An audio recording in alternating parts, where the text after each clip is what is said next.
Hi, everyone. Welcome to the information session for the Human Capital Analytics and Technology program at NYU School of Professional Studies.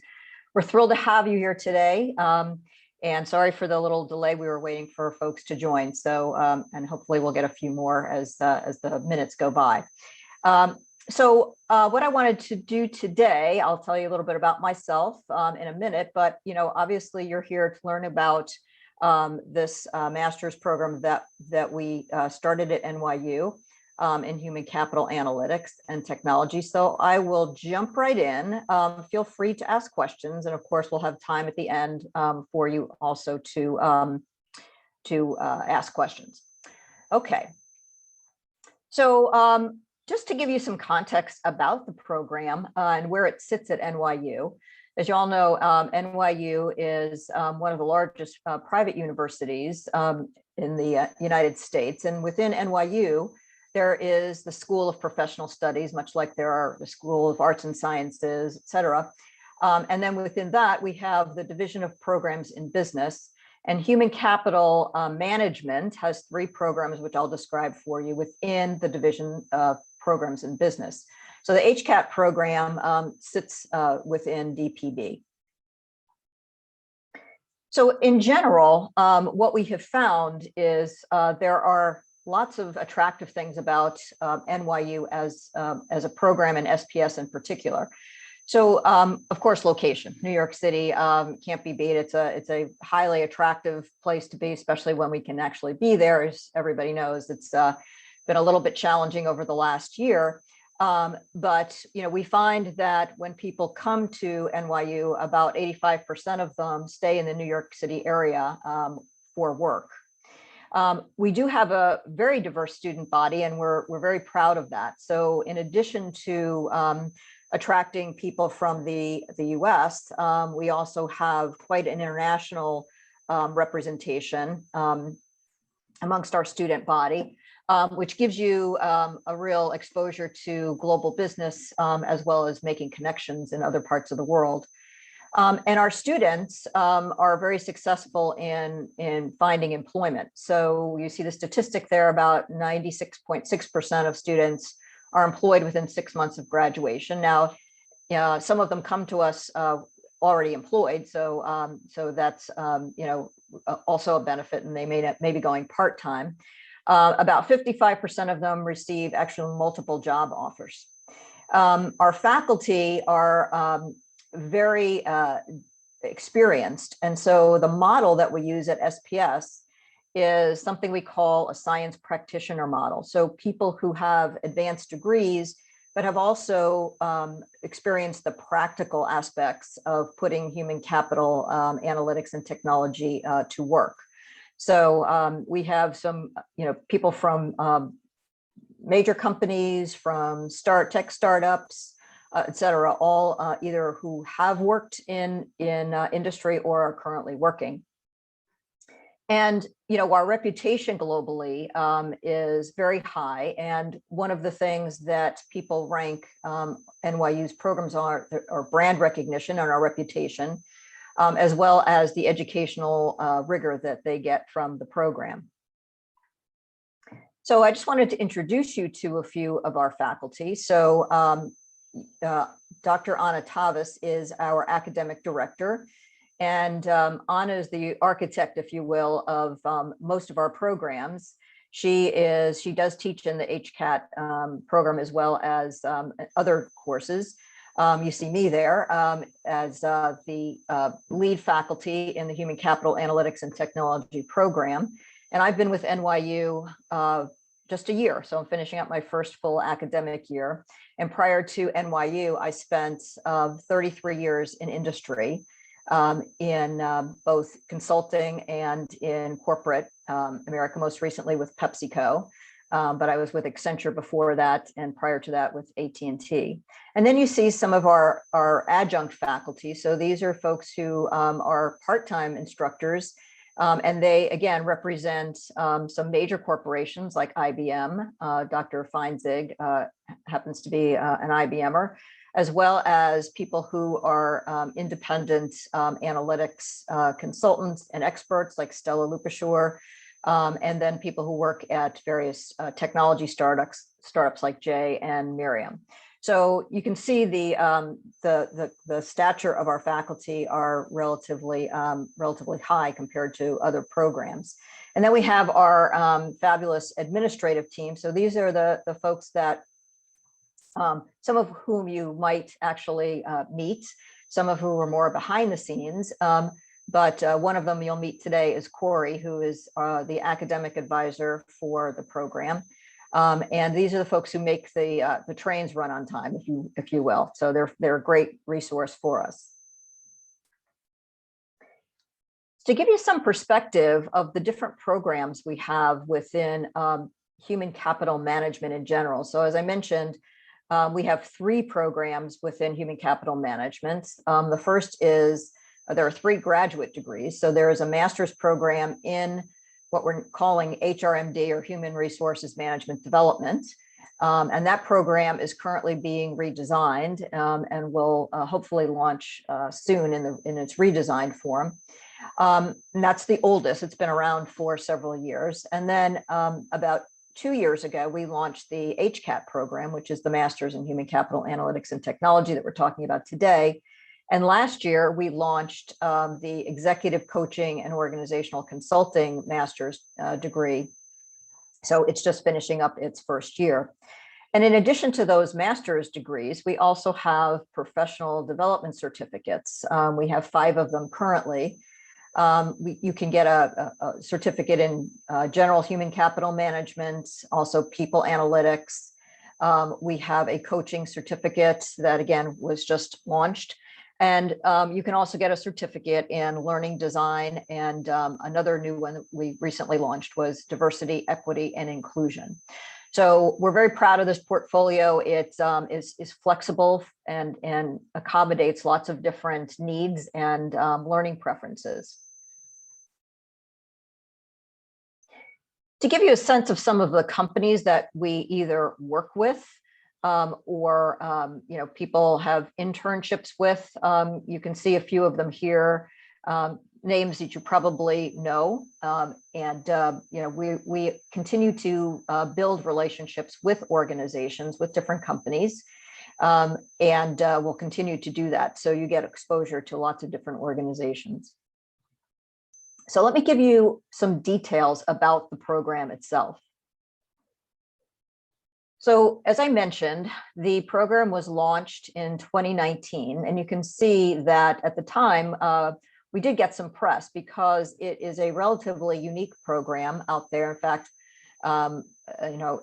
Tavis always talks about this. When I was getting hired at NYU, I did a little bit of research on, well, what other programs are out there? What other competitors? And, what I found at the time, which was last year, was there actually are not a lot of other programs out there that are similar. There are business analytics programs, but none are specific to HR with the exception of one. And we're unique from them in the sense that we are a STEM designated program. STEM, of course, science, technology, engineering, and math. And that's a designation that is given by the Department of Education from the US government and has a lot of meaning for particularly international students. But as you can see, we got a lot of press because of the uniqueness of our program. So why would you even be considering a degree in human capital analytics and technology at NYU? It's not a surprise to probably most of you that it is a fast-growing discipline that takes into account data, technology, and knowledge about people, right? The people management, the human capital management of organizations.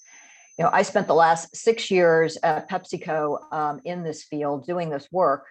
And I will tell you that, the market is very good for jobs in this area.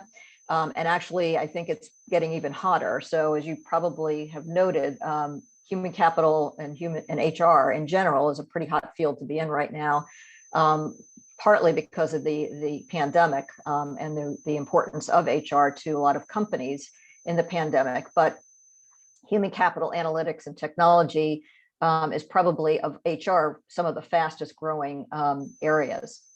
A lot of companies are looking to be more data driven and making decisions about people on using data.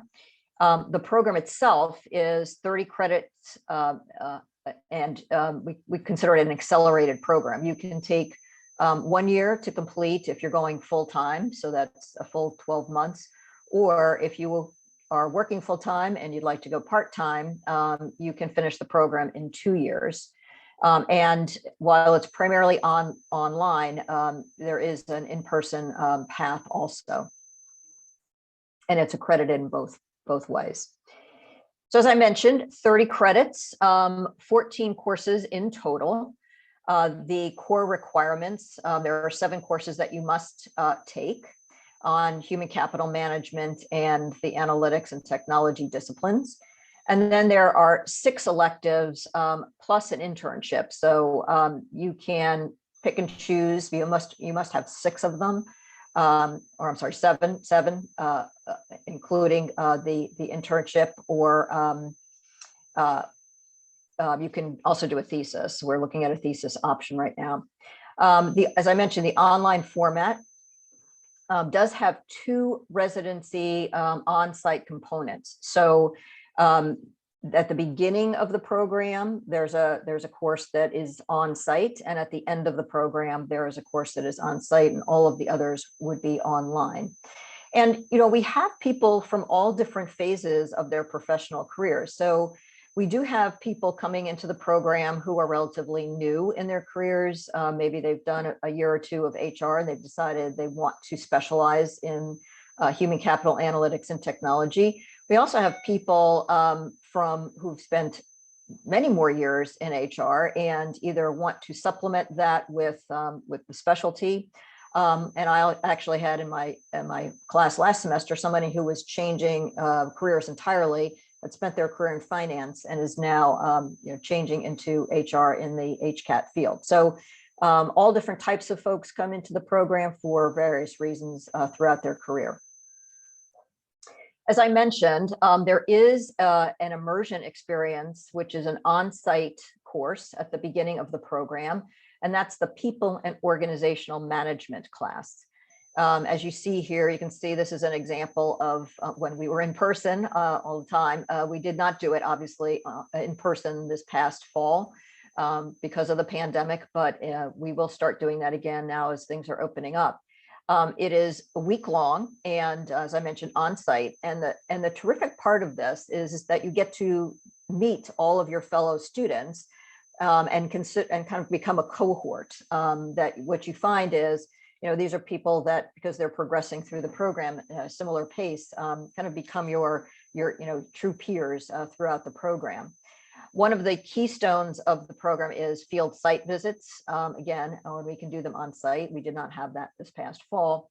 And the benefit there is, you'll meet not just faculty, and we bring in speakers from all sorts of companies, but you'll also meet industry leaders and get to learn a lot about the companies that we partner with. We also offer, if you really want to go deep into some of the technical arenas, we do offer a boot camp. And you can see some of the courses here. So, if you, for example, have not had the experience of, getting deep into Excel or SQL or visualization, or you want to learn to code in Python. And I believe we are also we have or are going to have one in R also. But these are intensive courses that you take during the summer, where you can go deep in any of these that you would like. So these are in addition to those 14 courses that I mentioned for the degree. And to give you a sense of the sequencing of the courses and what it would look like, this is what a full-time course load would look like. So you can see it's sort of fall, spring, and summer. So that full 12-month cycle, and you would be through with the program. And in that first semester, as I mentioned, you take the immersion program, the People and Organization Management, managing the analytics function, quantitative methods, complex project management, and also of our business communications. In the spring, you would take a course in HRIS, workforce planning, something around agile methodology and organizations, algorithmic responsibility, which talks about some of the ethics around AI, intelligent automation, and how to tell stories with data. And then in the summer, you will take a class in digital workplace design, future trends, current and future trends, and then that capstone, which is that second in-person experience. So that's at the very end of the program.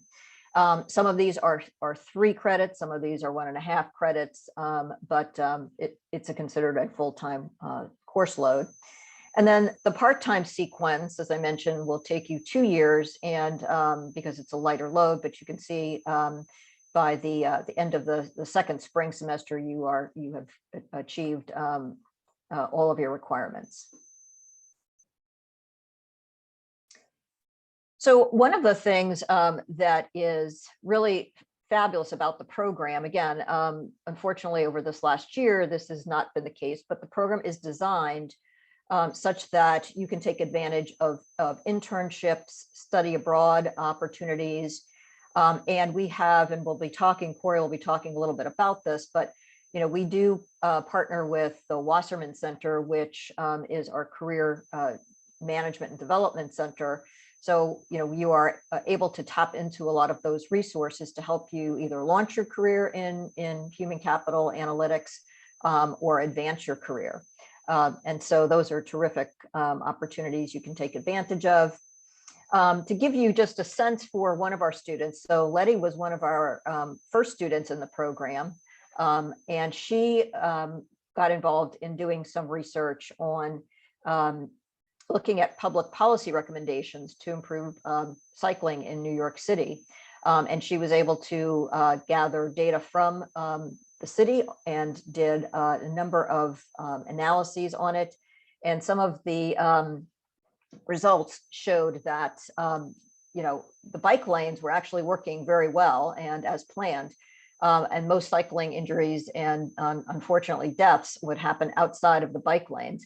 And so she was able to present this research to others last summer when we had our online session.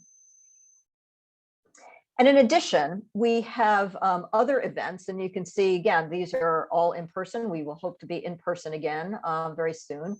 But the first case you see there is we actually had a case competition study with Adobe, and you see the winners there, and that was done in person. Every year we hold a people analytics conference or symposium that we call From Data to Performance. And just as a side note, this year's conference will be online, and it will be on June 11th. So if you're interested, definitely keep an eye out for that. You should be able to register on LinkedIn so that you might want to see the types of things we're presenting. We have a great lineup of presenters, and the theme this year is really advancing diversity and inclusion. Inclusion and equity through technology and data. You see on the left bottom, one of our classes in Python, as I was describing the class there, and you see Stella and Dr. Tavis, as well as some of our other adjuncts.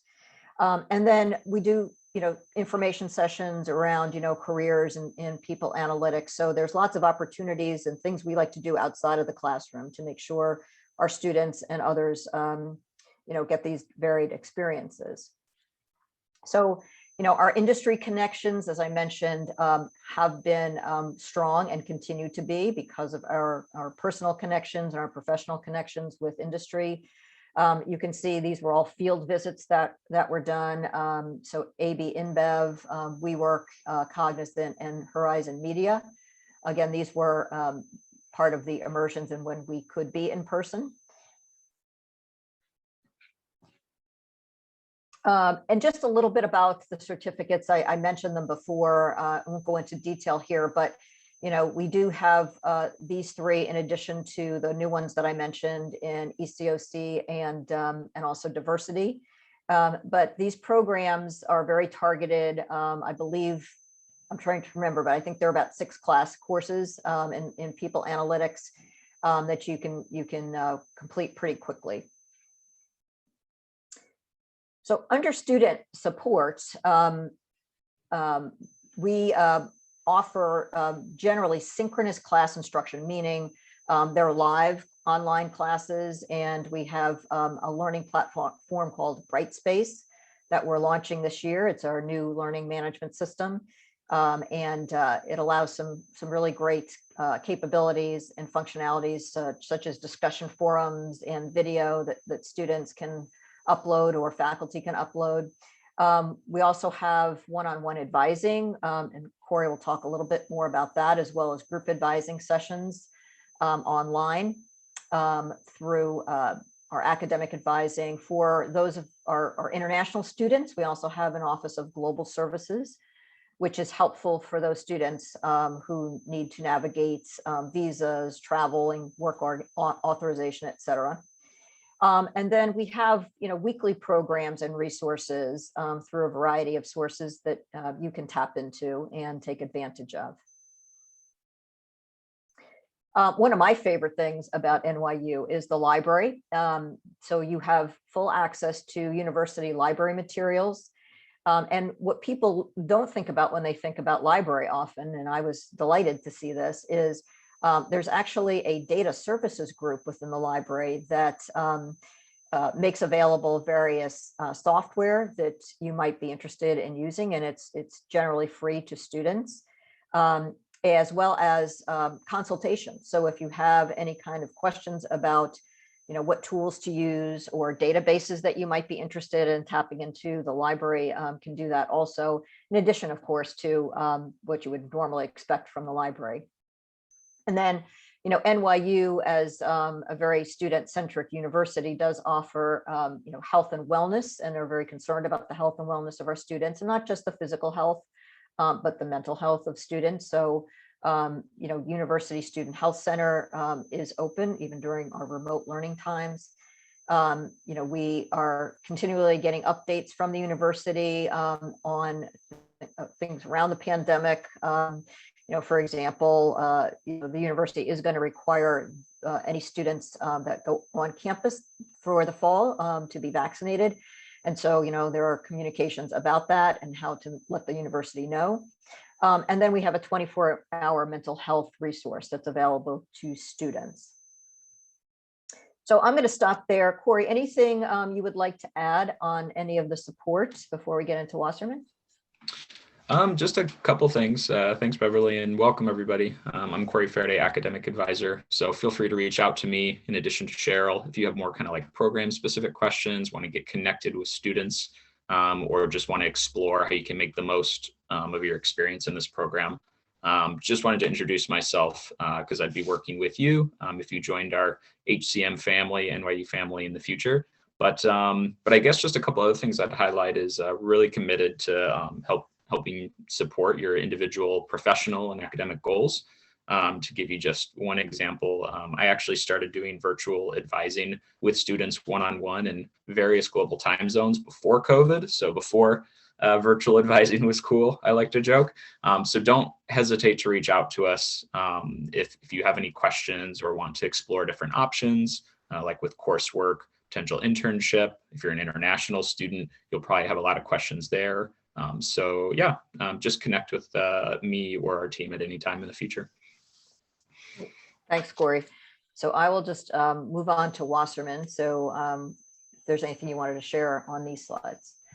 Yeah, I would just say, if your kind of awareness of a career development center is just about resume workshops, our Wasserman Center is an award-winning career development center that does a lot more. They have great grad networking events, even virtually. You can meet with a career coach one-on-one at any time that works for you. They also have various personality and professional assessment tools, can help you with the industry analysis. And so they're a great resource that we partner with a lot that can complement the networks you build with your peers, with our experienced faculty, and also with other communities and organizations in the university. Great. You Just want a to talk few, to this one? yeah, just a few examples of sample internships that our students have successfully and really effectively done in the past, whether it's consulting or wanting to make sure that you have a fun lunch break with penguins, helping with conservation efforts at the Bronx Zoo, and then also the UN, which is basically in our neighborhood at NYU. So I think that kind of the job wins that you'll see on our LinkedIn page. You can follow us. I'll share that in the chat, and also some of the stories that you can hear about students, including internships. It really shows kind of the talent and drive that our students bring to the program that you could be a part of. Great. And yeah, I think with this one, just a different way to see, as Beverly shared, we have a really strong success rate in terms of employment. And for HCAT specifically, most of our students are part-time. But like I said, on our LinkedIn page, which I can share, you can see examples, specific examples of students getting promotions, changing careers into more analytics function, things like that. So some great wins. And just because we're so proud of our students, some examples of current and then, after they graduate, employers that they've been a part of. I know just recently in the fall, we had an alumni event specifically for human capital management students. So because our programs are newer, the nice thing is we can be very agile and supportive to the individual student experience, as opposed to just like referring someone to like a really large alumni network. But in addition to the human capital management network, you also would be able to connect with students in our NYU Violet network at SPS and NYU overall. Great. Okay, thank you, Corey. And so I'm going to hand over to Cheryl right now. So she's going to take you through the graduate admissions process. So Cheryl, take it away. Introduce yourself. Thank you, Beverly. Hello, everyone. My name is Cheryl Walker Ward, and I'm one of the admissions officers here at School of Professional Studies to assist you through the admissions process and help you start your journey to your dream career, I like to say. We're going to go through a couple of things, but right now the deadline is currently active for the fall for domestic applicants. We're accepting applications up until July 1st. All documentation and requirements should be in the office by that date. If you have a question or if there's a concern about getting certain documentations, please reach out to the admissions team. Going over the admissions requirements, the admissions is a self-run application platform. So basically it runs at the speed of you, I like to say. It is a wizard. So you get on, you can sign up, create your account and submit your documentation through the portal. Everything will go through the portal and eventually it will become your student access portal as well. All the information that you submit to the portal is directly attached to the application, and you will be able to watch the process of your application through that status as well. The components of the application is part of a holistic review policy that we have here at SPS, where we look at everything. We look at you as a whole. You're not just one component. You're not just your grades. So everything has a purpose in the review process. The detailed resume should include all relevant coursework, whether it's paid or not, internships, fellowships, and externships, scholarship, volunteerism, all of that. If it's relevant to the field or give you transferable skills, you want to list that on your resume. In addition to that, we request 2 letters of recommendation. They cannot be personal or from a family, friend, or a relative, but they should be academic and professional in nature. With the application platform, you will submit their information. Email will go out to them once you submit your application, and that your recommender will respond to that email with their letter of recommendation. There's no mail involved, and you are, your letter of recommendation is attached to your application. Official college transcript. You should include unofficial copies at this point will be sufficient of all college level coursework that you've attended after the secondary level. If you're an international student, you will have to have those evaluations, those transcripts evaluated. And especially if they're not in English, they have to be translated in addition. If you go onto our website under the criteria page, you can see the listing of the companies that we will accept evaluations from. If you're not sure if you need an evaluation, please reach out to the admissions team. In addition, if your medium of instruction was not English, you would need to submit a language assessment. It's either the TOEFL or the IELTS. We don't have a preference, but you would need to have those scores submitted through the testing organizations, and it will be attached directly to your application. We also have an in-house language assessment that if the scores that you've submitted are not sufficient or at a level that we need further assessment, we will request that you take the VET or the Versant English placement exam. So just going over the admissions criteria, I did not mention the GRE GMAT because it is not required. And I know we're going to get quite a few questions on that, but unless the admissions team requested of you directly, you will not need to submit that. Moving on to payment, how are we going to pay for this dream? We have our financial aid resources for our domestic applicants. You would need to file the FAFSA as soon as possible.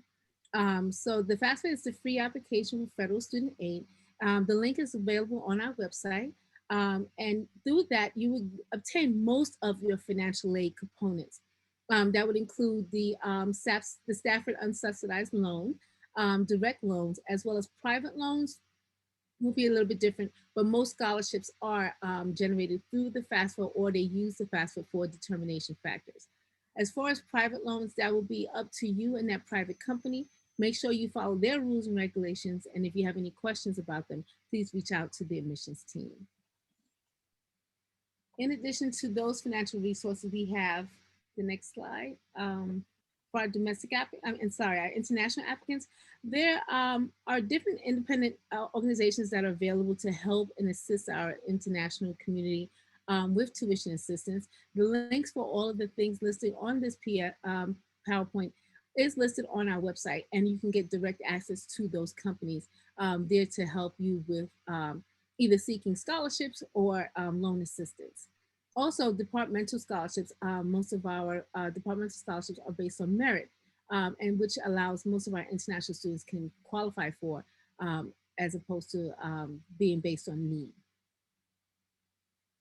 On our next slide, we see payment plans. Payment plans are offered through our Bursar Credit Office.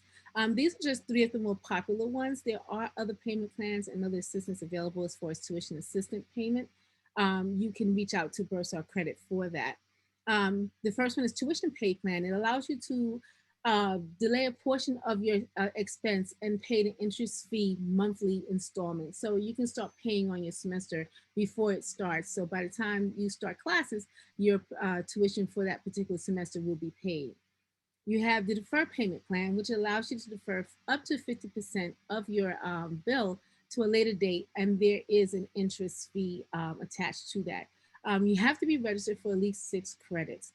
In our programs, classes are 3 credits each for the most part, so that allows you to go to at least 2 classes you have to register for to qualify for most aid.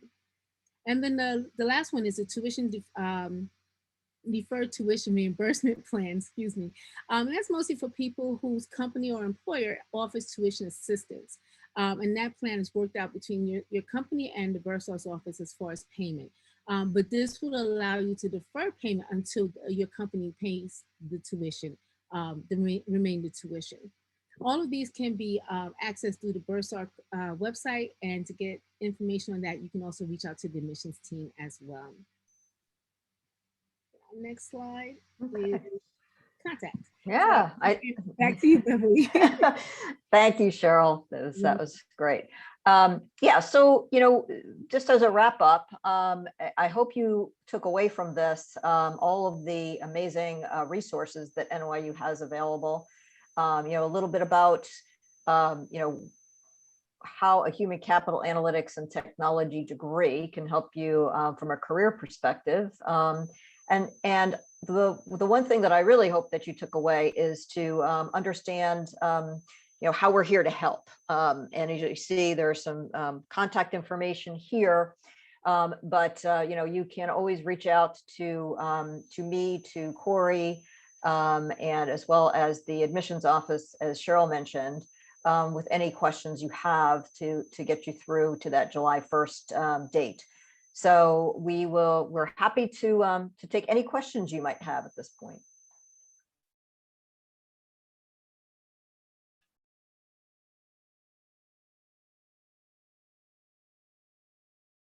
Wow, I must have done a great job. Yeah, feel free, everyone, if you feel more comfortable typing your questions in the chat, you can do that, or jumping on Zoom video. No questions?